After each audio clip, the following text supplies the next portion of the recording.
Hello dear teachers, today let's discuss how we can create a joyful learning environment. Learning can happen through joyful activity. Activities and engagement in the classroom can create a joyful and caring learning environment for our children.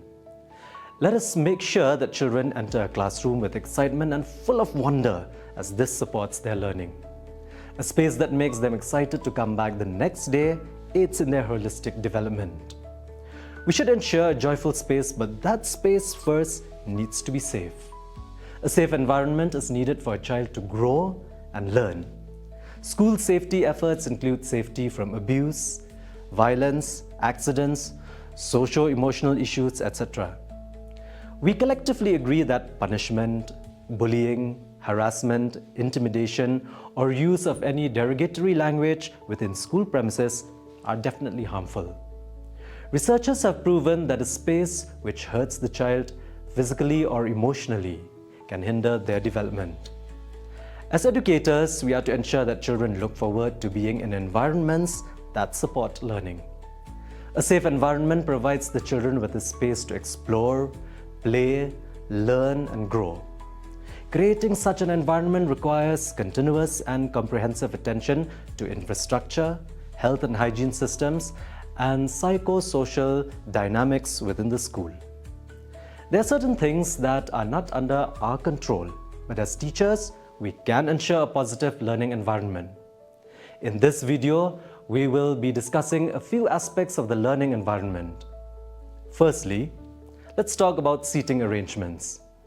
Sitting together is one good way of learning to be together in a simple and natural manner.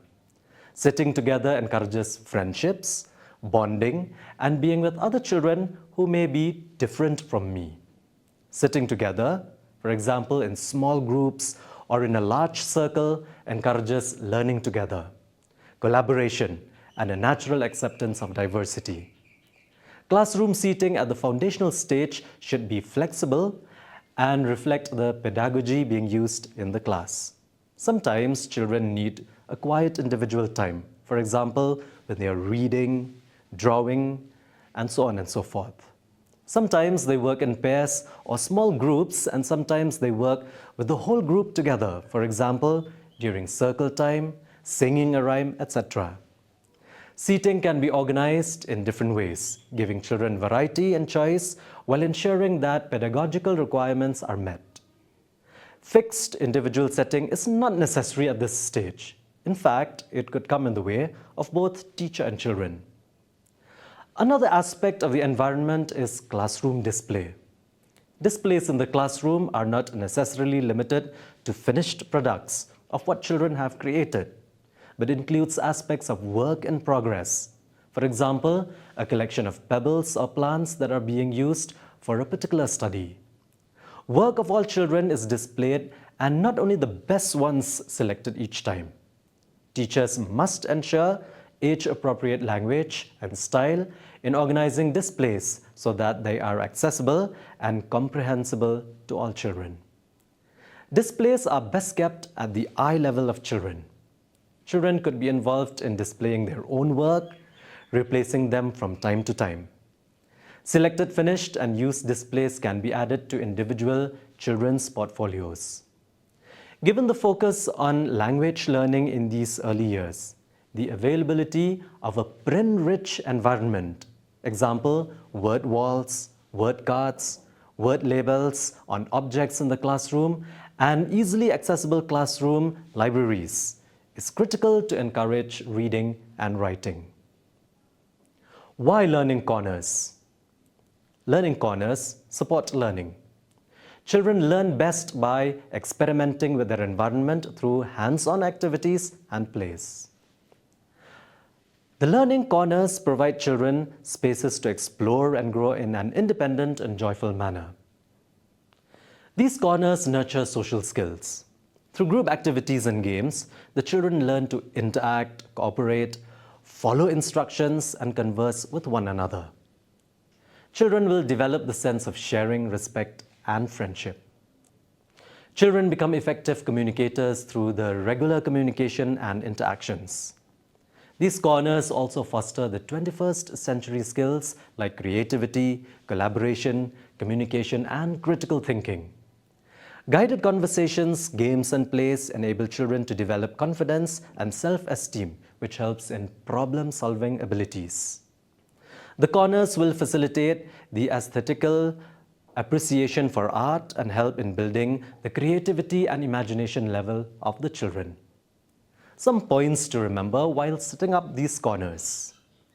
Each classroom may have several learning corners such as art area, block building area, pretend play area, maths or manipulative area, science or discovery area, music and movement area, book reading area, etc. The decision to set up 3 to 4 learning corners would be easier to organize and manage. The decision on which corners to set up in the classroom may include children as well as fellow teachers. You may decide to organize different learning corners after a specific period of time. One learning corner can go up to 1 month and then can be replaced with some other learning corner for a month. For example, the sensory corner can be changed to pretend play corner or science and discovery corner.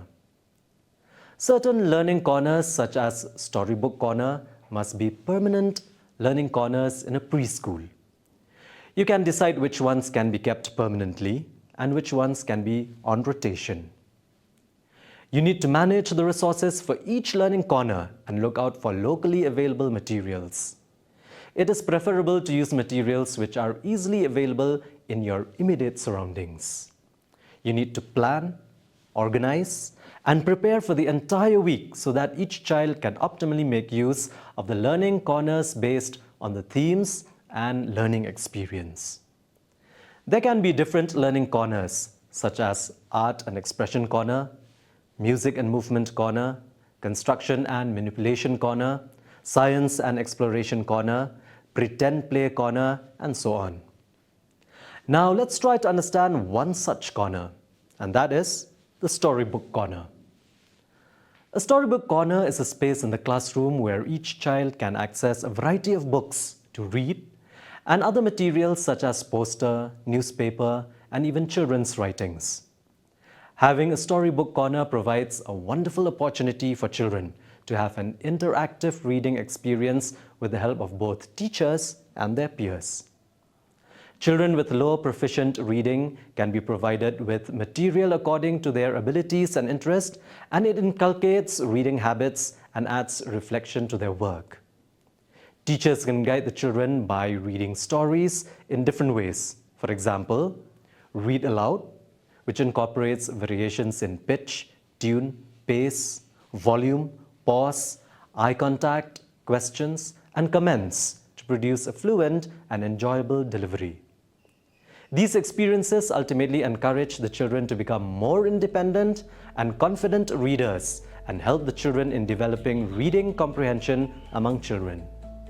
The reading material can be displayed in a variety of ways, and low-cost materials can be used for certain purposes.